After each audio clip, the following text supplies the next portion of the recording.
Good morning to our member community, CSL Parker, and our global family tuning in to join us. My name is Reverend Phil Tapp, and I am deeply grateful to share the principles of living a spiritual life with you. The new theme for July is Pulled by Vision, where we get to listen more deeply to the soul's call, transform pain into progress, and grow through our conditions with grace, grit, and gratitude.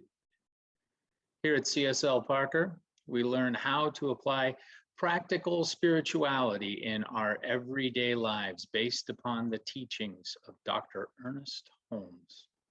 He summarizes his teachings as a correlation of the laws of science, opinions of philosophy, and revelations of world religions applied to human needs and the aspirations of man.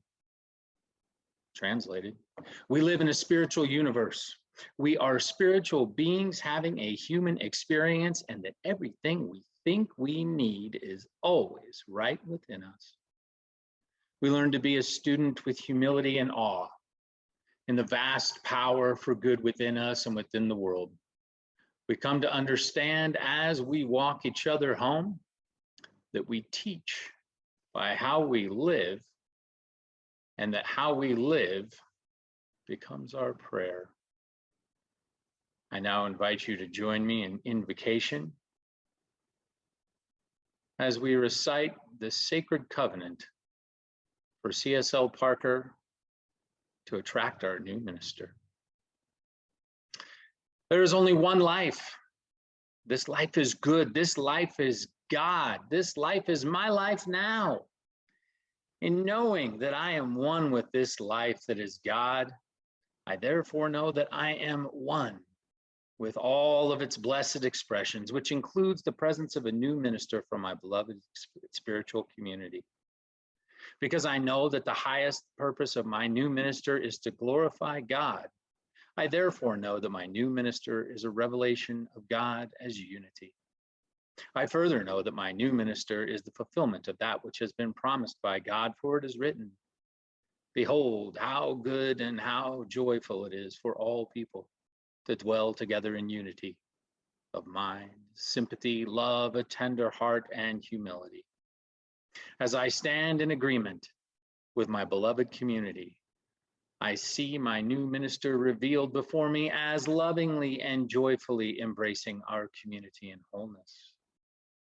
I now intend to experience my new minister in full cooperation and agreement with my community, knowing this truth about myself. For I am inspiring, creating, and acting as the energy of unity through love. I am illuminating and elevating the divine wisdom within all through the principles of universal truth. I am revealing the healing power of unity through divine guidance, wholeness, and love. I am lovingly and joyfully engaging and uplifting the world through the divine power of oneness and inspired action. I am expanding wisdom and growing consciousness through the shared exploration of spiritual traditions and teachings as they apply to everyday living. As I now accept the highest expression of a new minister into my life, I know that they will be revealed in a way that will glorify God and serve the highest and greatest good of all who are touched by their presence. I am grateful God is gracious, and so it is. And now, sit back and relax and enjoy today, beginning with what's happening at CSL Parker.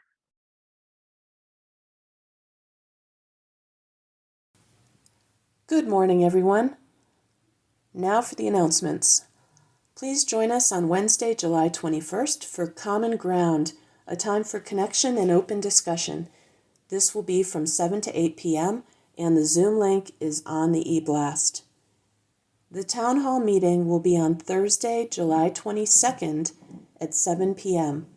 This is a time to get community updates and have some connection time with your fellow CSL Parker members. Are you interested in becoming a member of CSL Parker? Please plan on attending the Discovery class. This will be held August 7th from 9 to 11 a.m. and is for both newcomers and members alike to come to a deeper understanding and application of the New Thought teachings. This class is complimentary. And join us for the annual picnic. All are welcome to this very fun event at the Grange in Franktown on August 8th at noon after the in-person service. Please email Kenny Johnson with the side dish you will be bringing so that we don't get too much of one thing. Her contact information is in the e-blast. Volunteers are needed for our Holistic Expo. All types of holistic vendors are also needed. Please contact Kim Morse for more information. Her contact information is also in the e-blast. As always, information for all of these events is on your weekly e-blast. Now sit back and enjoy some music and meditation.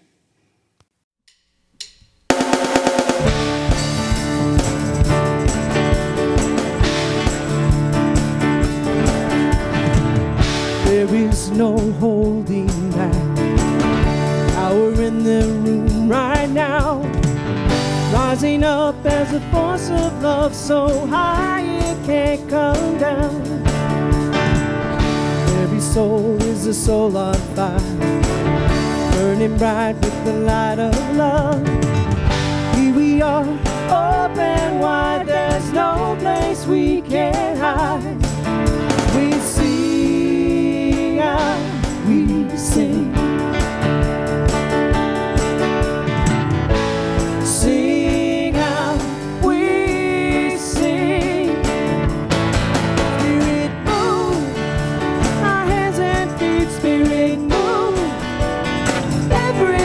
Spirit move in the space between. Spirit move like a river deep and wide, rolling out like a mighty flood. Love's filling every heart and pouring out of us. Through the breaking down these walls, building everybody up. It's taking over now, there's no way it can stop. So we sing out, we sing. Sing out, we sing. Spirit move, our hands and feet, spirit move. Everything, spirit move. In the space between, spirit move.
morning, dear ones.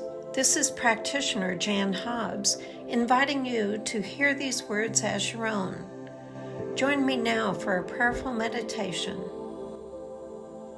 Firstly, take a deep cleansing breath and let the thoughts of the day and the week drift softly from the mind, body, and emotional levels. Today, I inhale the love and light of the Spirit within and without for ever new joy. I exhale all that same love and light for Spirit guidance, and its support is always present in, through, around, and for me now. I and my Father, Lord of all creation, are one. I feel and know that this loving connection is strong and expands into the unknowns of universal mind, now and always. I am responding to my soul's call to lead me through this life's journey with trust, ease, and grace. I fully trust in the love and goodness of Spirit to know the how, which had been unknown to me before. I am understanding my fellows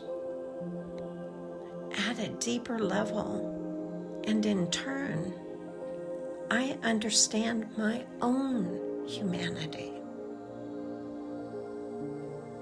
I respond to situations that arise, people that I meet or know, with new understandings that didn't exist previously. And with that comes empathy and goodness for all expressions of and in this life. This life is my grateful gift to the world, and in turn, I receive life and love. These are ever-changing and expanding in a deep level of truth, beauty, and goodness. I release these words into the universal and all-knowing mind for fulfillment of divine purpose and divine right action on my behalf. I go in peace, and so it is.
shows up.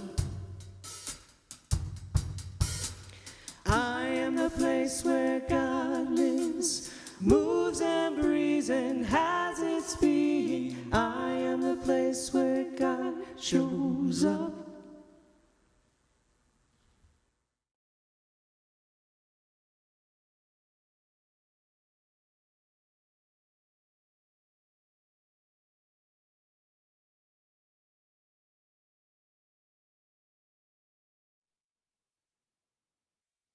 Good morning, CSL Parker and our global spiritual community. My name is Carolyn Richardson, and I invite you this morning to join me in a curious exploration of how we can apply science of mind, laws, and principles to something as daunting as climate change.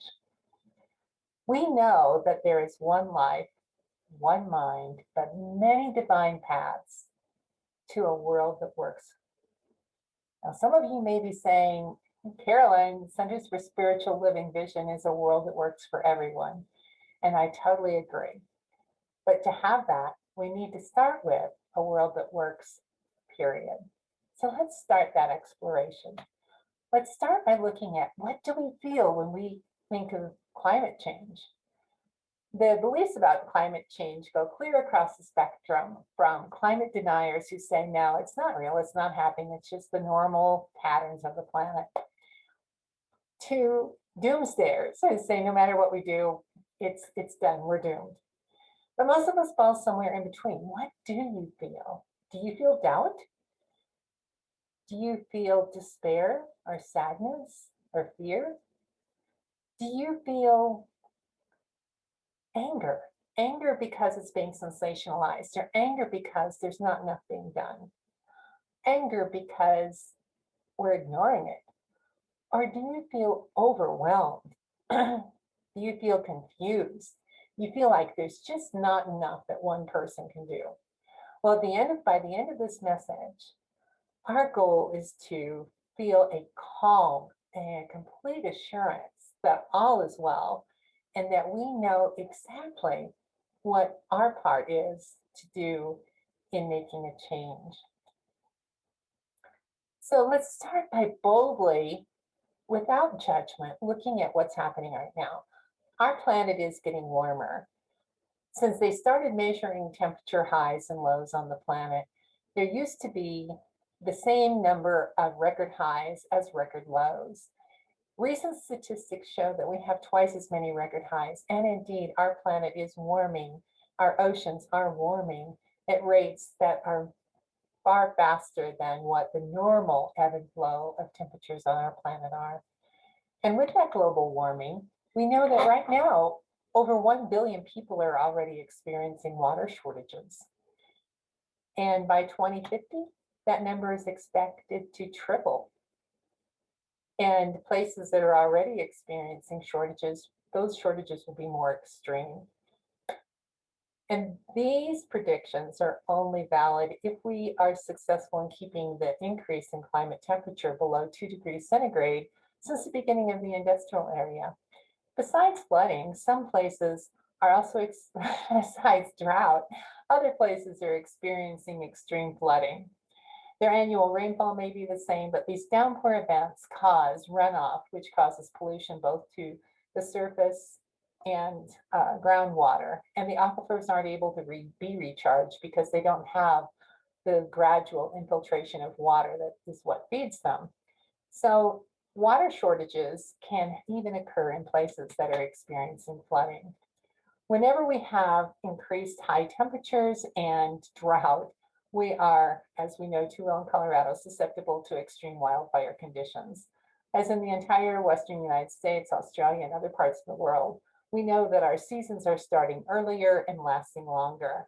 They're more intense, they spread farther. They're beyond the management capabilities and resources to control and contain. We also know that there's more frequent and more intense storms. It's predicted that Delta regions such as Louisiana, Southern Florida, the Virginia coast, and the Houston metro area will be 50% inundated by the end of this century.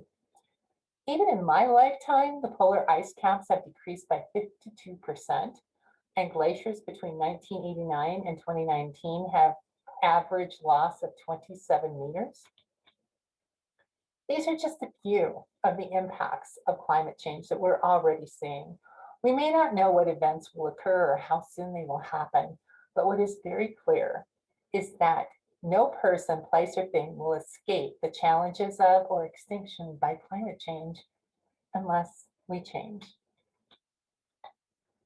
So greenhouse gas emissions are the main cause of global warming. And some of the sources of those greenhouse gas emissions come from overconsumption.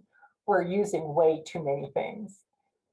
Industrial agriculture, world population growth, industrial revolution, industrial livestock farming, fossil fuels, and deforestation are some of the contributors to these greenhouse gases. However, all of these are just symptoms.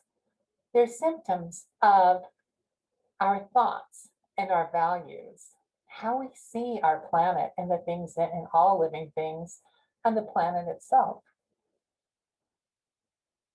Are we looking at our planet as a huge bundle of resources that we can use, that we can exploit, that we can extract for our own profit and pleasure? Or do we see our planet as this beautiful living thing that is in this delicate balance? We were given abundance. We were given abundant clean water, clean air, beautiful forests, wetlands, rivers that feed clean water to all living things. Do we see this all as an expression of God? Do we see every living thing, every inanimate thing as an expression of God? When we see it that way, won't we treat it a little bit differently? Healing occurs from the inside out. So as Ernest Holmes says, change your thinking, change your life. We need to change how we think about our planet and our values about it. Our choices reveal our commitments and our resistances. What are our commitments? Are we committed to a world that works for everyone? If we are, our choices will reflect that. Our choices will not do harm to anybody or anything. Our resistances get in the way of our commitments. Our resistances sound like, oh, but I've always done it this way. This is the way we do things.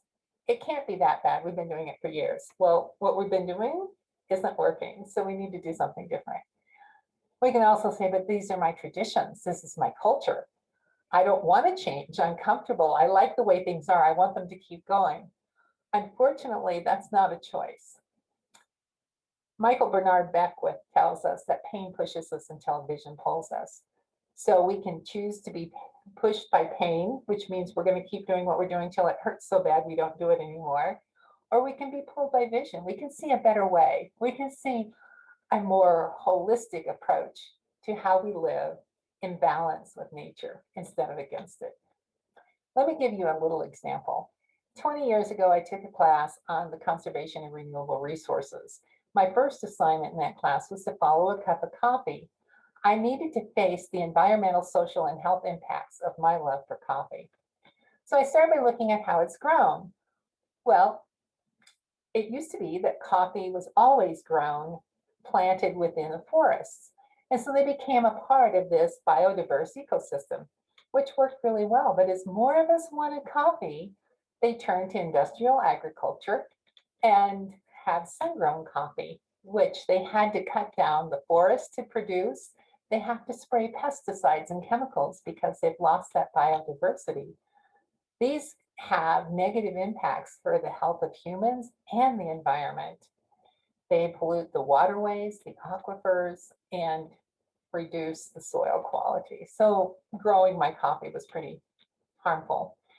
These are coffee cherries, and the pit of these cherries is the coffee bean. So they have to remove all of these coffee cherries, the pulp, and it goes down into the rivers. They're covered in pesticides and they have a lot of nutrients. So they harm the soil and water resources and degrade fragile systems. Well, then we have to package my coffee. At the time, I drank Folgers in the aluminum cans. And so I checked out how aluminum is made, and I found out that there's just a lot of energy and water use, a lot of toxic emissions to both the water and the air. It's done in pit mining, ruining environments. There's a lot of residue that has to be held in holding ponds that sometimes get compromised and create devastating disasters. And there's a lot of carbon footprint because there's a lot of transportation. So you can imagine all of these things that are happening, and then they have to transport it to my remote little place in Washington State where I live, was creating a lot of harm to the planet and the living things on it that I love. I did then what I knew how to do, as Maya Angelou puts it so beautifully. Now that I know better, I do better.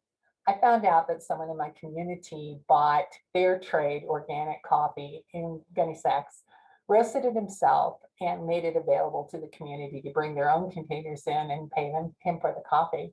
And then when I moved to Hawaii, I was able to buy directly from the growers who also process the coffee. They picked the little worms off the trees so they didn't have to spray pesticides. And I went to the farmer's market and bought guilt-free, delicious coffee. So we look at our choices, and we look at the choices that we're doing. How are they impacting? Are they showing our commitments or our resistances? No two people are alike. And what my hot buttons are going to be different than yours. And that's the way it should be. Because in addressing climate change and addressing all these things, we have people who are looking at different ways that we can get our energy, different ways that we can grow our food in regenerative farms, different ways that we can power our cars or heat our homes. So we need all these unique perspectives and these unique contributions, unique visions and talents. Each one of us has a unique purpose. God doesn't show up as an extra. We each are a manifestation of spirit for a special purpose. And we are each a unique expression of the one God. Ernest Helm puts it this way in Creative Ideas on page 48. He says, "It is right and necessary that we should be individuals. The divine spirit never made any two things alike. No two rose bushes, two snowflakes, two grains of sand, or two persons. We are all just a little unique, for each wears a different face, but behind each is the one presence of God." On Creative Ideas on page 54, Ernest tells us that we should believe that God is the invisible partner in our lives and affirm that divine love goes before us and prepares the way. We're not in this alone. We have a great partner. We should permit ourselves to be guided, for there is something within us, deep at the center of our being, which knows what we ought to do and how we ought to do it. So Ernest tells us, permit ourselves to be guided. That's a choice.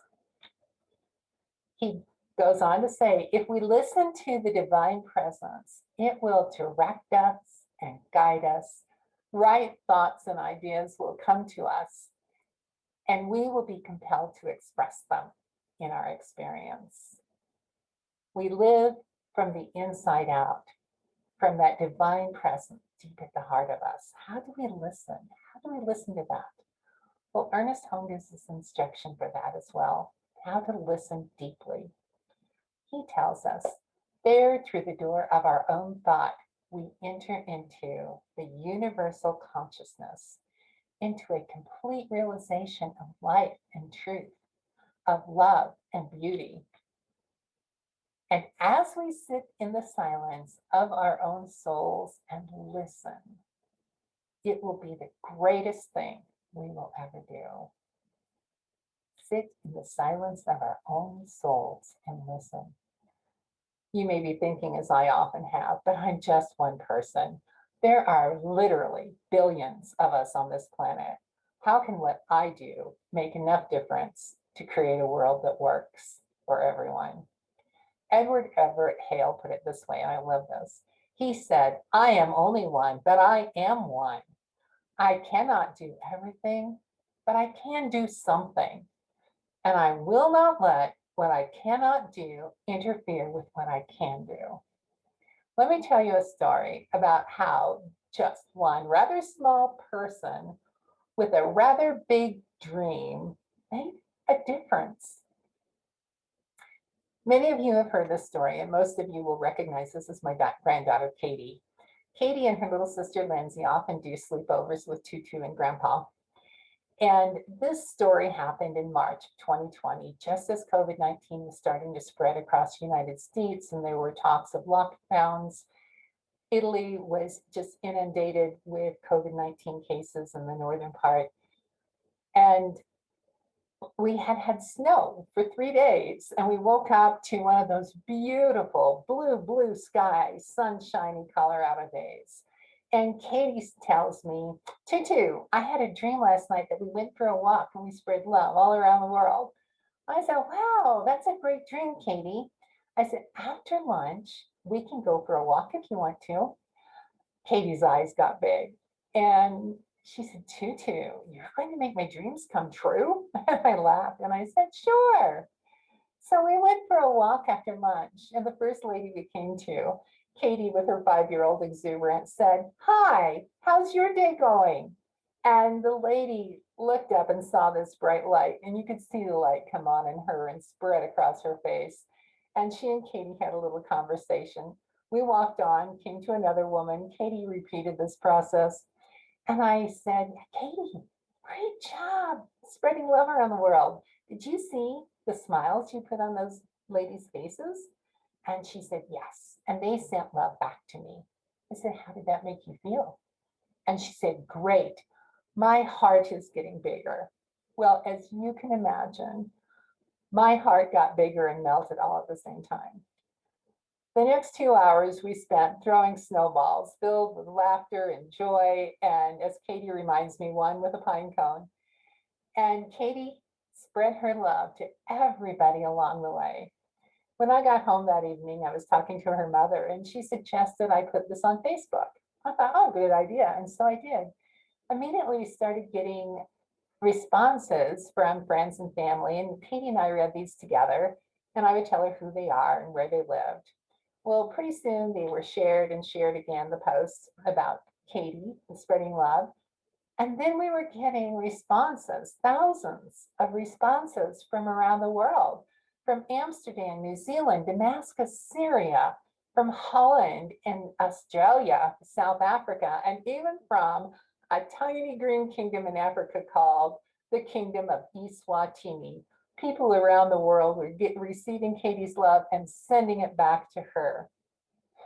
So in just 7 days, Katie's love went to all 50 states and the territories of the United States, plus 79 countries around the world, thousands of people. Katie had a dream, and she acted on it, and Spirit took it from there.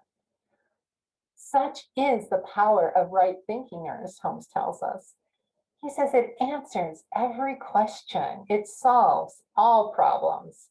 It is the solution to every difficulty. What is?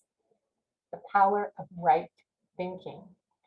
In Creative Ideas on page 55, Ernest Holmes gives the affirmation that says, I wish to do only that which is constructive and life-giving.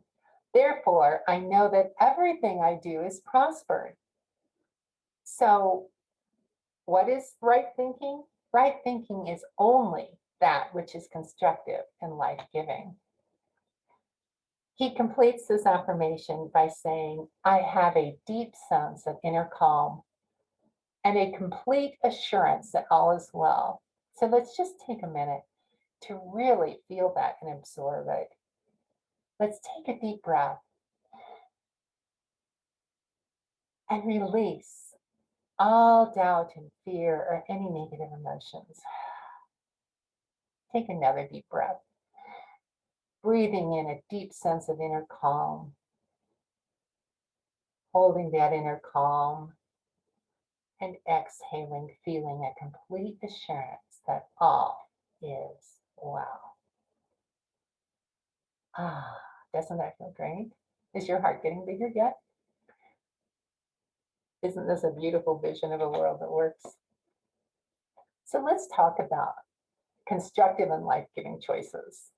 and our mindfulness to ask ourselves, are our choices constructive and life-giving? What we choose to eat. Some of our foods have a greater carbon footprint or use more water than others.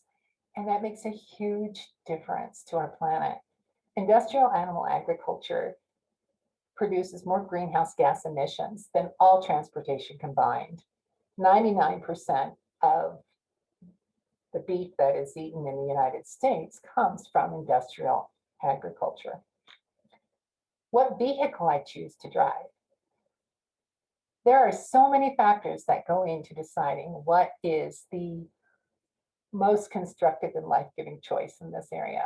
But be mindful and consider all of that. Sometimes in Colorado, we need some powerful four-wheel drive vehicles, but maybe we can carpool, combine trips, drive less. Where I shop and what I buy. Let's go back to what we eat. Just like with my coffee, I didn't quit drinking coffee. What I did was I found a way that I could purchase it that didn't have so many negative environmental impacts or greenhouse gas emissions. And the same thing can be done if you are not ready to quit eating meat, and maybe you'll never will be, that's fine. But you can buy it directly from the grower. And if he is growing ethically, sustainably, and hopefully even regeneratively, where the animal manure is part of the solution instead of part of the problem, then you too are part of the solution rather than a part of the problem. And what I buy things as local as you can, as close to home as you can. Just be mindful. Do you really need it? Can you reduce the amount that you purchase? Is it recyclable or reusable? What's the packaging like? Just think. Every choice counts. Of course, we know it's really important how we see life. We're changing from the inside out. Pay attention to the stories you tell. Are you retelling stories that you've heard on television or social media, on a podcast or something? Are you telling stories coming from that divine presence inside you? Stories of hope, stories of life, stories that can make a positive difference. Embrace all that may seem different or unusual. We don't need to demand that everybody and everything look and act just like we do. Embrace it all. It's all God.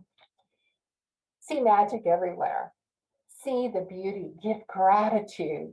Be in awe. Marvel at the magic everywhere. What's another word for magic? Spirit. See spirit everywhere. Follow your inner path, your own unique path, starting with baby steps. Hold on to spirit, however it shows up in your life.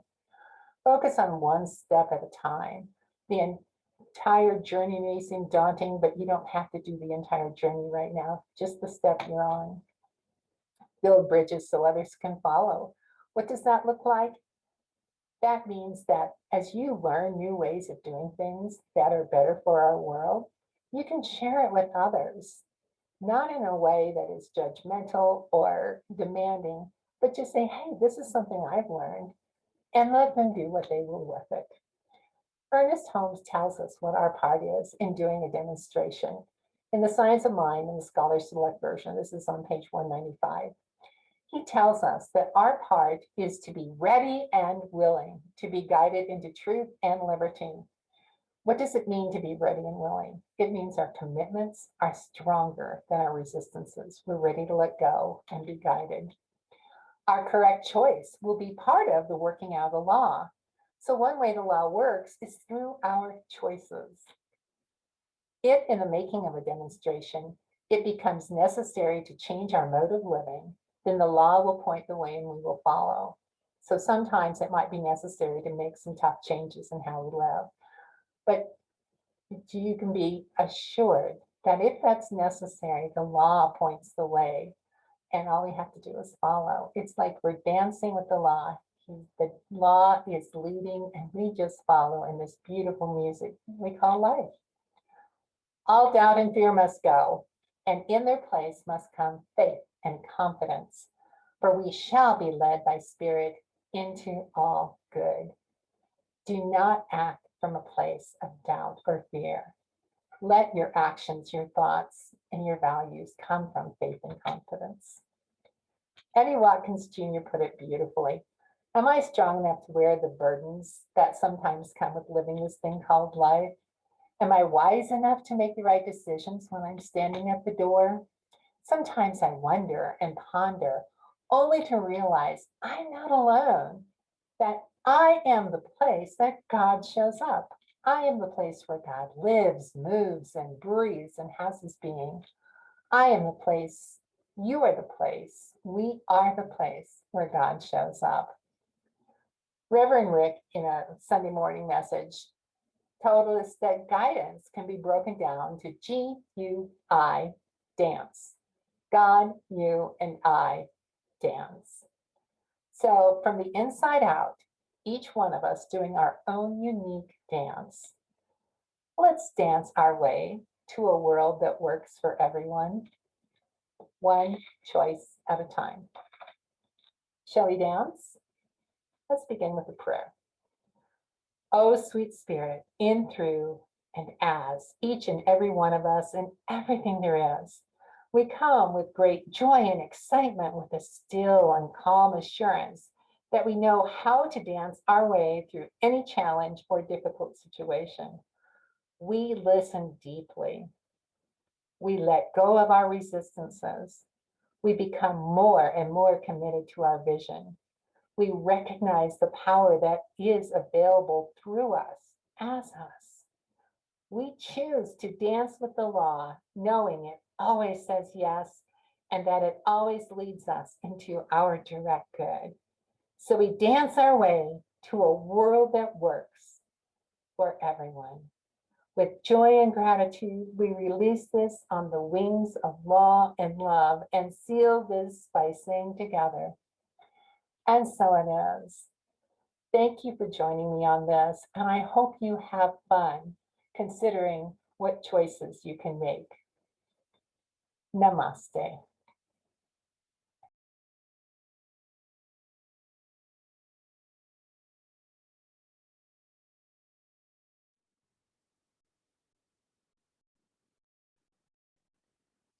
And now I'd like to invite you into a personal investment called Sacred and Faithful Giving.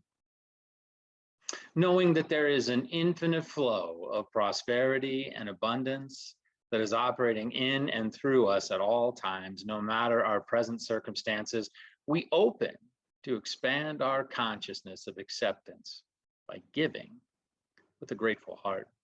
When our souls are fed by the practice of giving in this way, we can be certain that our gift blesses both the giver and the receiver many times over. We receive and appreciate your gifts and tithes. Thank you for supporting us to remain a vital and thriving center in which to find your spiritual nourishment. For your convenience, we provide you with various ways in which to make your donation.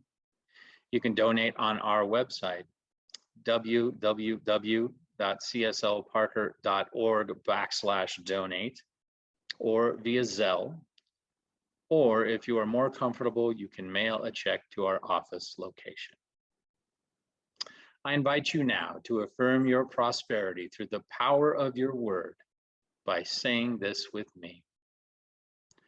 I attract all good things into being. The power of my faith enhances my experience of health, relationship, finance, fulfillment, passion, purpose, and joy. The creative source in my life is in a constant state of perfection, freely giving itself as my bounty. And so it is. We're glad you're connecting with us today. Together we raise the vibrational energy of love and connection. And now, our offering song. 2, 3, 4.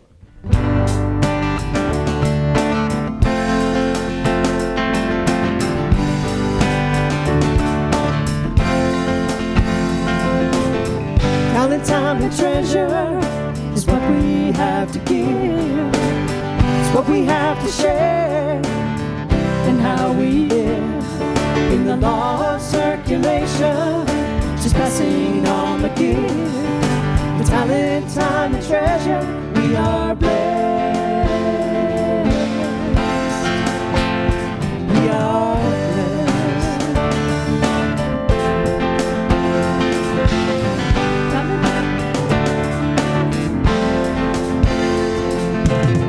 Talent, time, and treasure is what we have to give. It's what we have to share, and how we live in the law of circulation, just passing on the gift, the talent, time, and treasure. We are blessed. We are blessed.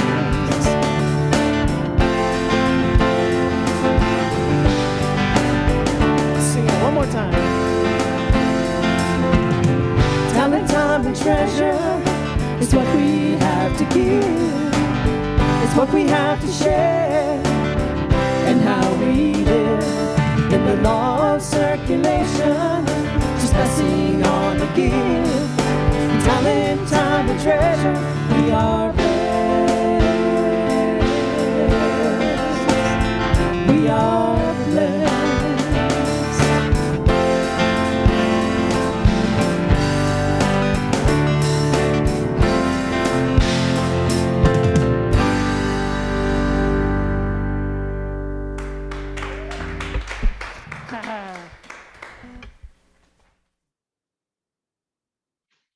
Thank you for joining us today, friends.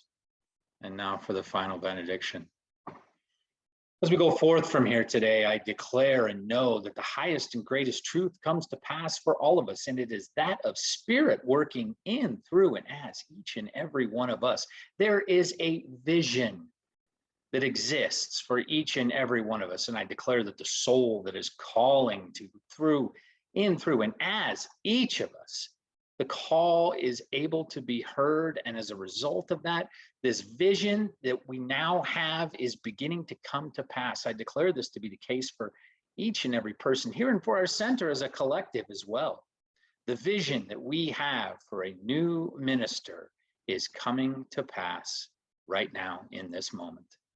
So for this, I'm grateful that we have this shared collective vision, and I affirm that whatever it is that your vision happens to be, that it is a blessing. It is a gift to you from the power of Spirit, the power of the divine order working in you. You are blessed. You are a blessing. All is well. And with this sense of gratitude that I have deep in my heart right now, I know that any difficulty that manifests in the form of a condition that is in opposition to my vision or to anyone's vision merely becomes the way by which we build the grace, grit, and gratitude that Spirit has in store for us with the gifts that the vision brings. We are blessed. It is so, and so it is.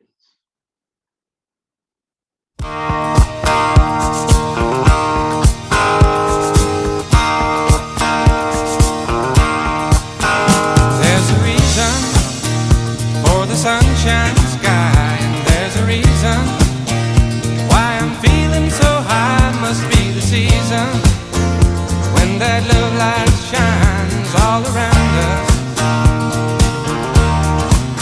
So let that feeling grab you deep inside and send you reeling where your love can't hide, and then go stealing through the moonlit nights with your lover. Just let your love flow like a mountain stream, and let your love grow with the smallest of dreams.